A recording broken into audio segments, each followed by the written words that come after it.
ನಮಸ್ಕಾರ ಆತ್ಮೀಯರೇ, ಎಲ್ಲರಿಗೂ ನಮ್ಮ ಯೂಟ್ಯೂಬ್ ಚಾನಲ್ಗೆ ಸ್ವಾಗತ ಸುಸ್ವಾಗತ. ಮನುಷ್ಯನಿಗೆ ಅವತ್ತಿನ ಕೆಲಸವನ್ನು ಮುಗಿಸಿ ಸಂಜೆ ಅಥವಾ ರಾತ್ರಿ ಏನಾದರೂ ಒಂದು ಆಹಾರವನ್ನು ತಗೊಂಡು ನಿದ್ದೆ ಮಾಡಿದಾಗ ಸುಖವಾಗಿ ನಿದ್ದೆ ಬಂತು ಅಂದರೆ ಆತ ಸುಖಿ ಜೀವಿ ಅಂತ ಅರ್ಥ. ಎಷ್ಟೊಂದು ಜನಕ್ಕೆ ನಿದ್ದೆನೇ ಸರಿಯಾಗಿ ಬರಲ್ಲ. ನಿದ್ದೆರ ಜೊತೆಗೆ ಗೊರಕೆ ಶಬ್ದ ಬೇರೆ ಇರುತ್ತೆ ಬೇಕಾದಷ್ಟು ಜನಕ್ಕೆ. ಆ ಸಮಸ್ಯೆ ಎಷ್ಟು ಜೋರಾಗಿದೆ ಅಂದರೆ ತುಂಬ ಜನ ಗೊರಕೆ ಹೊಡೆಯೋದನ್ನು ಮೊಬೈಲ್ನಲ್ಲಿ ರೆಕಾರ್ಡ್ ಮಾಡಿಬಿಟ್ಟು ಮಾರನೇ ದಿನ ಅವ್ರಿಗೆ ತೋರಿಸ್ತಾರೆ, ನೋಡಿ ಇಷ್ಟು ಜೋರಾಗಿ ಗೊರಕೆ ಹೊಡಿತಾ ಇದ್ದರೆ ಬೇರೆಯವ್ರು ಹೇಗೆ ನಿದ್ದೆ ಮಾಡಬೇಕು ಅಂತ.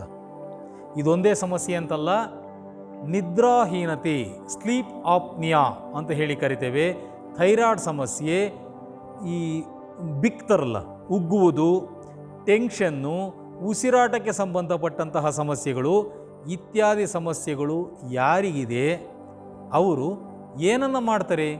ಡಾಕ್ಟ್ರ್ ಹತ್ರ ಹೋಗ್ತಾರೆ, ಅವ್ರು ಯಾವ್ದಾದ್ರು ಮಾತ್ರೆ ಬರ್ಕೊಟ್ಟಿರ್ತಾರೆ, ನುಂಗ್ತಾ ಇರ್ತಾರೆ. ಎಷ್ಟೊಂದು ಕಾಯಿಲೆಗಳಿಗೆ ಪ್ರತಿನಿತ್ಯ ಮಾತ್ರೆಯನ್ನು ನುಂಗಬೇಕು, ನಿರಂತರವಾಗಿ ನುಂಗಬೇಕು ಅನ್ನುವಂತಹ ಸಮಸ್ಯೆಗಳಿದೆ. ನಾನು ಏನನ್ನು ಹಂಚ್ಕೊಳ್ಳೋಕೆ ಹೋಗ್ತಾ ಇದ್ದೀನಿ ಅಂದರೆ, ಈ ಎಲ್ಲ ಸಮಸ್ಯೆಗಳಿಗೆ ಔಷಧಿಗಳೇ ಇಲ್ಲದೆ, ಖರ್ಚೇ ಇಲ್ಲದೆ ಔಷಧಿ ರಹಿತ ಪರ್ಯಾಯ ಚಿಕಿತ್ಸಾ ವಿಧಾನದ ಮೂಲಕ ಪರಿಹಾರವನ್ನು ಕಂಡುಕೊಳ್ಳೋದಕ್ಕೆ ಸಾಧ್ಯತೆ ಇದೆ. ಅದರ ಬಗ್ಗೆ ಈಗ ನಿಮಗೆ ತಿಳಿಸ್ಕೊಡ್ತಾ ಇದ್ದೀನಿ, ದಯವಿಟ್ಟು ಈ ವಿಡಿಯೋವನ್ನು ಸಂಪೂರ್ಣವಾಗಿ ನೋಡಿ. ಔಷಧಿ ರಹಿತ ಪರ್ಯಾಯ ಚಿಕಿತ್ಸಾ ವಿಧಾನಗಳಲ್ಲಿ ಬೇಕಾದಷ್ಟು ವಿಧಾನಗಳಿದೆ. ಅದರಲ್ಲಿ ಸುಮಾರು 50ಕ್ಕೂ ಹೆಚ್ಚಿನ ವಿಧಾನಗಳು ನಮ್ಮ ಸಂಸ್ಥೆಯಲ್ಲಿ ಲಭ್ಯವಿದೆ. ಅದರಲ್ಲಿ ಒಂದಾದ ಪ್ರಾಣಾಯಾಮವನ್ನು ನಿಮಗೆ ಪರಿಚಯ ಮಾಡಿಕೊಡ್ತಾ ಇದ್ದೇನೆ. ಈ ಪ್ರಾಣಾಯಾಮದ ಹೆಸರು ಉಜ್ಜಯಿ ಪ್ರಾಣಾಯಾಮ. ಈ ಉಜ್ಜಯಿ ಪ್ರಾಣಾಯಾಮವನ್ನು ಹೇಗೆ ಮಾಡೋದು, ಆ ಕ್ರಮವನ್ನು ಅನುಸರಿಸಿ ಸುಮಾರು 10ರಿಂದ 15 ಬಾರಿ ಪ್ರತಿನಿತ್ಯ ಮಾಡಿದರೆ ಈ ಎಲ್ಲ ಸಮಸ್ಯೆಗಳಿಗೆ ನಾವು ಪರಿಹಾರವನ್ನು ಕಂಡುಕೋಬಹುದು. ಯಾವ ರೀತಿ ಮಾಡೋದು ಅನ್ನೋದನ್ನು ನಾನು ನಿಮಗೀಗ ತೋರಿಸ್ಕೊಡ್ತೇನೆ. ದೀರ್ಘವಾಗಿ ಪೂರಕವನ್ನು ಮಾಡ್ತಾ ಉಸಿರನ್ನು ಒಳಕ್ಕೆ ತಗೊಳ್ಳೋದು, ಕುಂಭಕವನ್ನು ಮಾಡೋದು, ಶಬ್ದ ಸಹಿತವಾಗಿ ರೇಚಕವನ್ನು ಮಾಡೋದು. ಉಸಿರನ್ನು ಒಳಕ್ಕೆ ತಗೊಳ್ಳೋದನ್ನು ಪೂರಕ ಅಂತೀವಿ, ಉಸಿರಾಟವನ್ನು ಸ್ಥಗಿತಗೊಳಿಸಿದರೆ ಕುಂಭಕ, ಉಸಿರನ್ನು ಹೊರಕ್ಕೆ ಬಿಟ್ಟರೆ ರೇಚಕ. ಶಬ್ದ ಸಹಿತವಾಗಿ ಬಿಡಬೇಕು. ಈ ಗುಂಡಿಗೆಯ ಭಾಗ, ಎದೆಯ ಕೆಳಭಾಗ ಏನು ಹಳ್ಳ ಇದೆ ಇದನ್ನು ಗುಂಡಿಗೆ ಅಂತೀವಿ.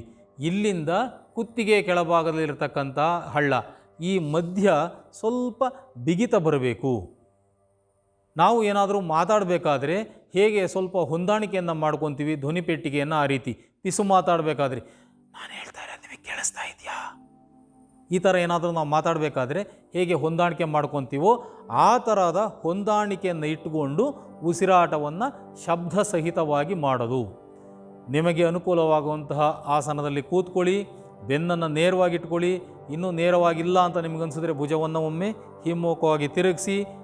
ಹೊಟ್ಟೆ ಭಾಗ ಚಿಕ್ಕದಾಗುತ್ತೆ, ಎದೆ ಭುಜ ಅಗಲ ಆಗುತ್ತೆ.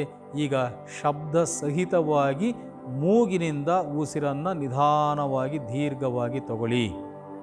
ಹೀಗೆ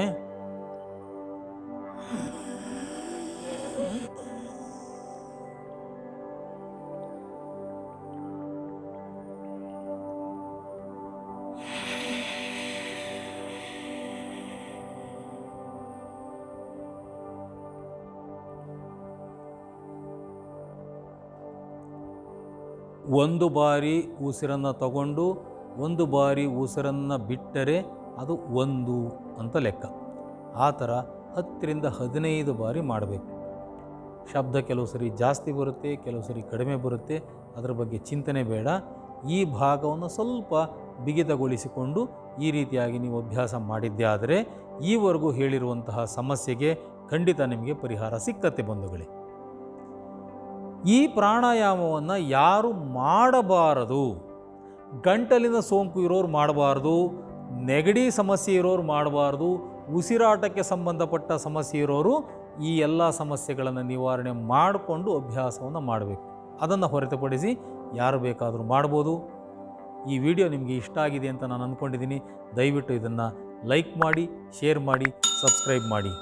ನಿಮ್ಮ ಅನಿಸಿಕೆಗಳು ಏನಾದ್ರು ಇದ್ದರೆ ಕಾಮೆಂಟ್ ಬಾಕ್ಸಲ್ಲಿ ಬಿಡಿ.